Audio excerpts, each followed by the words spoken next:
Coba, mate. Coba, Alex. You just got wrecked. We need some milk. What's going on, guys? It's K-Dub here with another episode of Crypto Zombie. Welcome back to the channel. Hope you're having a great day today. We are seeing some red here on a Sunday. We are having Bitcoin down 5%. Some of the other altcoins down a little bit more, even double. This is very common. Usually Bitcoin gets hit, altcoins get hit a little bit harder. You can see essentially what we were doing was we were just trying to break above the sort of $9,200 level. We finally did have the breakout. We wicked up very briefly and we had the dump. Now, we had been talking about massive resistance on this channel for a long time. In fact, if you just go over any of the videos we've talked about over the past week, I've been discussing the fact that there was a lot more resistance overhead and it was going to be difficult to break out of this. Now, just to clarify, if you are new to the channel, I am a Bitcoin bull. I do believe in Bitcoin going to the moon long term, but short term, we do have a little bit of turmoil. So I do want to talk about some of those potential levels today. And I also want to talk about one kind of, well, radical, wild card, whatever you want to call it, that could signal a big dump for Bitcoin. Now, this isn't in the technicals. This is actually something a little bit more fundamental. I do want to get into that, but before you get all freaked out and say, oh no, we're going to dump down to oblivion, I do also have 3 positives I want to go over today as well. If that sounds good to you, well, you know what to do. If you're not subscribed, we do this every single day. Also, today is the last day for the Ledger Nano S giveaway. If you want to enter to win, just drop a comment on this video and actually any video throughout the course of the week, and I will pick a random winner on Monday. Now, you can see even looking at the altcoins today, we're not seeing really any green across the board. Even if I move this up here, well, we have some slight green. We have Wax, Ren, Hashgraph, ABBC, Horizon, Leo. That's really it on the front page. After that, it's sort of just neutral and red. Not really a great day across the board. Now, having a look right here, essentially, we finally did have a move. We had a breakdown. Now, look how many times we tested the top of this, right? 1, 2, 3, 4, we finally had the breakout. So 5, we got rejected and we fell. Now, to be completely honest with you, we were looking at this and saying, isn't this a little bit almost too easy to spot, right? I mean, this is such a perfect ascending triangle, which is typically a bullish breakout. It almost seemed a little bit suspicious and, well, not to our surprise, the whales did the exact opposite. You do know that generally when everyone is thinking one thing, well, that's usually when the opposite happens, right? Now, we did fall below the 200 daily moving average. Keep in mind, we still have a lot of time before we have, I think about 10 hours from the time I'm making this video until we have that candle close. So it's very possible that we could pull back up, but currently we are sitting below the 200 on the daily. This really isn't good for Bitcoin short term. So having a look at where we could fall right here, well, I did talk about this triangle that we pretty much have been in since the beginning of the pretty much year, right? Right in the beginning of January, we had this really nice pump. We peaked out pretty much mid-February, right? And now we've had the retracement. You can see we have this heavy resistance that keeps Bitcoin down right now. So having a look at some of these levels, really the level that Bitcoin needs to stay above before breaking down to some serious lows is around the $8,400 level. You could see if we were to sort of, have maybe a little bit of a bounce back here, bounce around and then come down, you are looking at that support at 8.4K. I would hope that that would hold, okay? If not, well, then we're going to have to talk about some lower lows. I am going to get into the reason why we could have a bit of a dump that's sort of not related to the TA. We're going to get into that in just a second.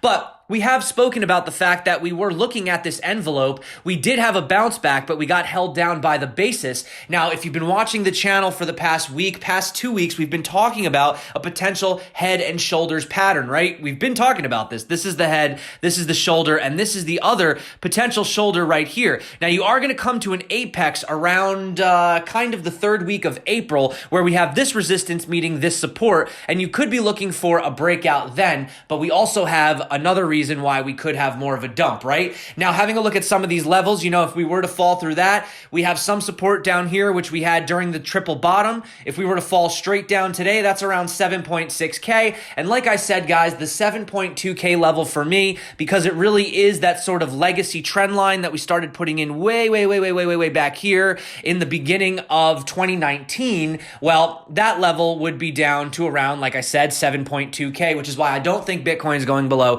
7. $7,200. However, I could see some healthy retracement in Bitcoin's future, which would be a great opportunity to dollar cost average and buy some Bitcoin before the inevitable blast off, which you guys do know I do believe will happen. We do have the halving coming up as well. One other thing I need to point out is that we do have a CME futures gap still at around $7,685. So could this gap get filled? It is possible. We closed the weekend at $9,165. Could we see a quick pump up to fill that gap over the weekend? It's possible. However, I don't think that will probably stay there. You may see something like a wick, right? If you're trading that, it's going to be a little bit of a risky trade, but let's zoom out. Let's have a look at the macro picture. Ultimately, we are still in this uptrend that we started putting at around February. These are the monthly chart, by the way. These are all months. And you can see that we're well above this line. Even if this month, we were to fall, like I said, literally down to the 7.2K level, which I know I sound like a broken record, we would still be in a bullish uptrend. We would still be trending upwards, which short term is very good. Okay. So do we have more potential chance for a downside? Yes. Obviously we have more of a chance for that. However, it'd be a great opportunity to accumulate. But I do want to talk about one sort of wild card scenario, and this comes over from Ergo over here. Now, he's been tracking the PlusToken transactions, right? You may be familiar with them. If not, I will go into what they are.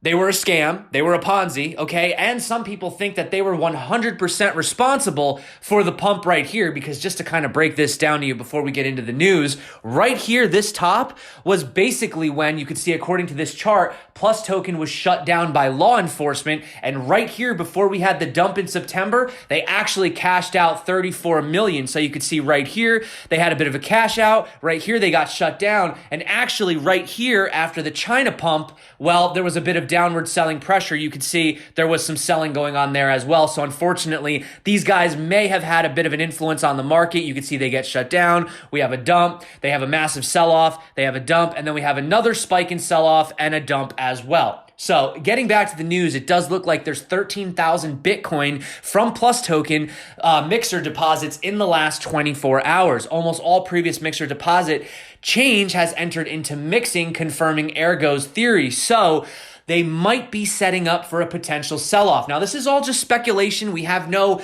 guarantee that this is going to happen, okay? Bitcoin could have another movement, but if they do have this selling pressure on the market short term, this could put a little bit of damage to the downside for Bitcoin. Now, eventually, here's the good news. These guys are going to run out of Bitcoin. Eventually, they're going to run out of Bitcoin, but they do have some, Ethereum in their reserves as well. Now, just in case you're unaware of this, before we get on to the next news, last month they had about 12,000 Bitcoins connected to them that were moving to unknown addresses, right? So we do think that there may have been some of this basically to hide it, right? They're trying to hide the location of the coins. They're mixing them around.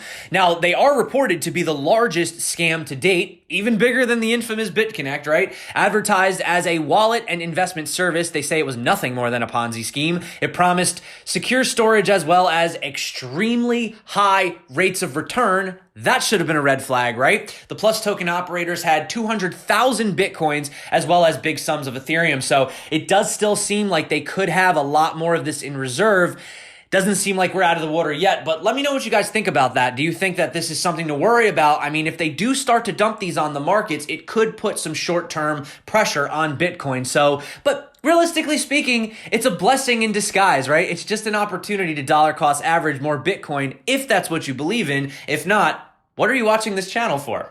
Anyway, so getting on to some other news, we have the US SEC has ordered that ICO broker ICOBox has to pay $16 million after they failed to act on previous legal actions from the commission. So they allegedly conducted an unregistered token offering as well as an unregistered broker activities. So they said that by ignoring the requirements of the federal security laws, they exposed investors to investments which are now virtually worthless, without providing information that is critical to making informed investment decisions. I'm sure we're going to be seeing a lot more of these moving forward from a lot of these ICOs. It says the SEC did try to contact the founder, but it looks like that he hasn't quite answered. He may have to pay almost $200,000 in fines, where ICOBox is looking to potentially return up to $16 million moving forward. And I can only imagine that the laws are going to get more stringent. And the ICO craze, I don't think is going to be anywhere near what it was going to be before. I think think moving forward, the name of the game is going to be accumulate Bitcoin and invest into good, solid projects with fundamentals. And I think that's where you're really going to see the bigger gains made,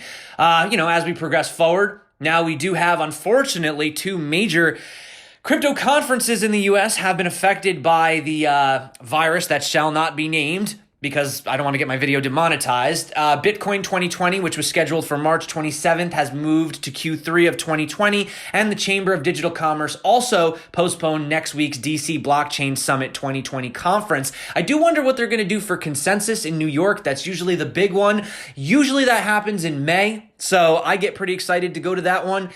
We'll see what's happening by then, guys. Hopefully the whole world isn't run by zombies by then. But, I think, actually, what do you guys think about in general? Do you think that it's being kind of blown out of proportion? Or do you think that, we need to take this more seriously? I am curious what you think about it. We haven't spoken about it too much on the channel, but it is a little bit of a sensitive topic when it comes to, YouTube and the algorithm. So also, let's talk about some positive news. We do have Akon. I'm sure most of you are familiar with him. So he has the coin Akon, right, which is a crypto platform. Basically, they have partnered with BitMinutes, which is a tokenized mobile phone airtime. So they say it's just the start for Akon, which also powers a proposed crypto city, Akon City. So let me know what you guys think about this. Akon's main promise is to offer a stable and trusted digital currency, Akon, right, in the continent of Africa, which they say suffers from weak and overinflated fiat currencies that prevent citizens from accessing financial services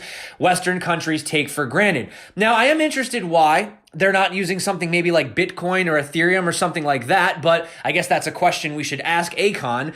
Africans will be able to use the Akon to pay for services such as utility bills and mobile phone bills as well. And BitMinutes is for a decentralized application that tokenizes mobile minutes, and you can actually transfer your minutes between each other, which is pretty cool. And essentially, he says there are people who have the means but don't have the tools. There are people who have the tools but don't have the means. For this to work, we all have to work together. And I don't think that just has anything to do with what Akon is doing. I think it's just in general. I think a lot with the crypto community, you do see a lot of tribalism, a lot of people, really just not really banding together. And I think that the crypto community is really so small right now. That's really not the way we're going to push it to adoption, having all these different forks and different people like, oh, my coin is better than your coin. It's like, come on, guys, this place is so small. There's enough room for everyone. But I also want to end on 3 positives for Bitcoin moving forward. Number 1, not that these are positive things, all of them, but you do have the bond yield for U.S. Treasuries has dropped to a record low of 0.667. So such a massive decline indicates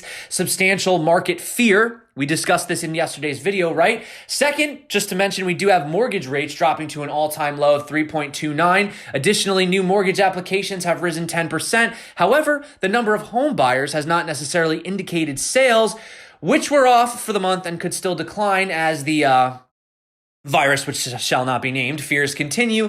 And finally, one that's a little bit of a mixed right now because we don't know how this is going to be impacted by the fears. You do have unemployment dropping to its lowest point in 50 years, reaching just 3.5% on Friday. So this is something good, right? And here's the other thing. If you have more employment, you have more people making money, which means potentially more people investing. I don't know. Take all 3 of these with a grain of salt, but I just wanted to bring that with you today. Thank you so much for everyone that has supported the channel. You guys rock. You are the reason that I do this every single day. Also, thank you again for, the amazing subscriptions. We have over 100,000 subscribers. I meant to mention that in the beginning of the video, but thank you. You guys rock. I love you. You're awesome. I think that's it for today. It's Sunday. If you want the ledger, you guys know what to do. Tomorrow is Monday. It is a new day. We are expecting probably some crazy volatility. Of course, over on the CME futures chart, we do have a gap to fill higher up, but we also have the $7,685 gap below. Thank you so much for coming back to the channel. You guys rock. My name is K-Dub. This is Crypto Zombie. Until next time, stay crypto. And of course, peace out.